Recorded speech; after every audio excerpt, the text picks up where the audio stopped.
नमस्कार, मी पंजाब डक.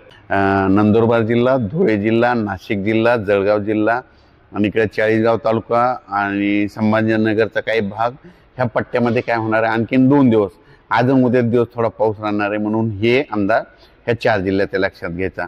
पण त्याच्यानंतर ह्या 4 जिल्ह्यात पाऊस सुरू असताना की मग दक्षिण महाराष्ट्राकडे मग तुम्हाला सांगू इच्छितो की मराठवाड्याकडे म्हणजे तुम्हाला सांगतो, परभणी जिल्हा झालं, लातूर जिल्हा झालं, बीड जिल्हा झालं, जालना जिल्हा झालं, जालना जिल्हा झालं, त्याच्यानंतर सोलापूर जिल्हा, धाराशिव जिल्हा, सांगली जिल्हा, इकडं नांदेड जिल्हा, इकडं हिंगोली, वाशिम, यवतमाळ ह्या पट्ट्यामध्ये ना ह्याचा उद्यापासून 8 तारखेपासून चांगलं सूर्यदर्शन होणार आहे, म्हणून लक्षात द्यायचा.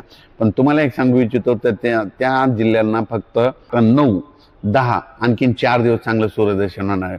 पण तुम्हाला सांगू इच्छितो की मग नंतर काय होणार आहे, आपलं उत्तर महाराष्ट्रातला पाऊस कमी होणार आहे. उत्तर महाराष्ट्रातला पाऊस कधी कमी होणार आहे, 9 तारखेपासून आपलं नाशिक जिल्हा, धुळे जिल्हा, नंदुरबार जिल्हा, मुंबई, त्याच्यानंतर इगतपुरी, जळगाव ह्या 4-5 जिल्ह्याला काय होणार आहे, 9 तारखेपासून म्हणजे किती 9, 10, 11, 12 तारखेपर्यंत चांगलं सूर्यदर्शन होणार आहे, म्हणून त्या शेतकऱ्यांनी शेतीचे कामं करून घ्यावे. पण त्याच्या व्यतिरिक्त काय होणार आहे, उत्तर महाराष्ट्राकडे सूर्यदर्शन होत असताना देखील महाराष्ट्रामध्ये पाऊस सुरू होणार आहे 10 जिल्ह्यामध्ये. तर मग त्या 10 जिल्हे कोणते तुम्ही ते लक्षात घ्या. तर तुम्हाला सांगतो की 11 सप्टेंबर, 12 आणि 13च्या दरम्यान लातूर जिल्हा, बीड जिल्हा, धाराशिव जिल्हा, सोलापूर जिल्हा, सांगली जिल्हा, बीड जिल्हा, त्याच्यानंतर दौंड, पुणे, त्याच्यानंतर नांदेड, हिंगोली ह्या पट्ट्यामध्ये मात्र 11, 12, 13च्या दरम्यान जोराचा पाऊस सुरू होणार आहे, म्हणून हे अंदाज लक्षात घ्या. त्या 10 जिल्ह्यामध्ये मात्र 11 तारखेला पाऊस सुरू होणार आहे, म्हणून हे अंदाज खास करून शेतकऱ्यांना लक्षात द्यायचा. त्याच्यानंतर विदर्भात सांगायचं झालं तर विदर्भामध्ये उद्या 9, 10, 11च्या दरम्यान चांगलं सूर्यदर्शन विदर्भातल्या शेतकऱ्याला भेटणार आहे, म्हणून विदर्भातल्या शेतकऱ्यांनी देखील 12 तारखेपर्यंत तुम्ही शेतीचे कामे करून घ्यायला तुम्हाला वेळ आहे. मग त्याच्यानंतर तुम्हाला सांगू इच्छितो की राज्यात मग परत आणखीन पाऊस कधी येणार. तर खरं तर आता हे परतीचा पाऊस ना 13 तारखेपासून सगळ्या राज्यामध्ये पडणार सुरू होणार आहे.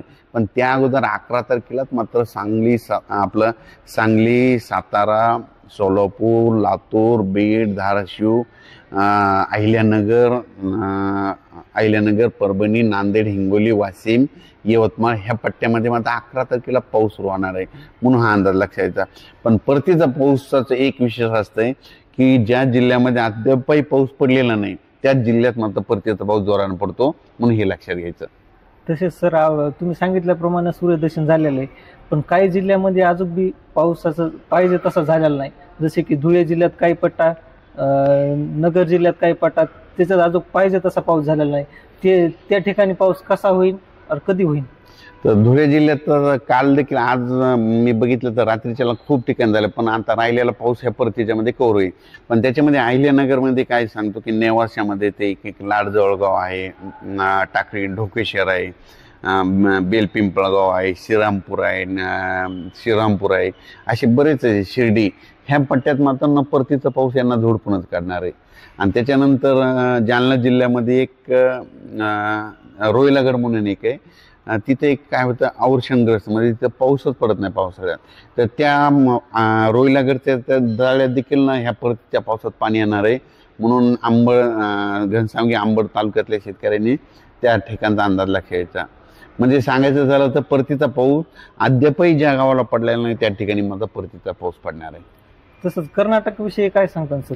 तर कर्नाटकच्या आणि तेलंगणातल्या शेतकऱ्याला सांगू इच्छितो, आंध्र प्रदेशच्या ह्या 3 राज्यातल्या शेतकऱ्याला सांगू इच्छितो की तुमच्याकडं म्हणजे 10 तारखेलाच म्हणजे 10 सप्टेंबर, 11, 12 सप्टेंबरच्या दरम्यान तेलंगणा, आंध्र प्रदेश आणि कर्नाटक ह्या 3 राज्यामध्ये तिकडे पाऊस सुरू होणार आहे. त्याच्यामुळे काय होणार आहे, 11 तारखेला त्याच्या बाजूला आपला मराठवाड्याचा महाराष्ट्रातले काही जिल्हे येतं. मग ते कोणते जिल्हे, ते सोलापूर जिल्हा आहे, लातूर जिल्हा आहे, बीड जिल्हा आहे, धाराशिव जिल्हा, अहिल्यानगर, इकडं नांदेड, हिंगोली, यवतमाळ ह्या पट्ट्याला त्याच्यामुळे 11 तारखेला पाऊस सुरू होणार आहे.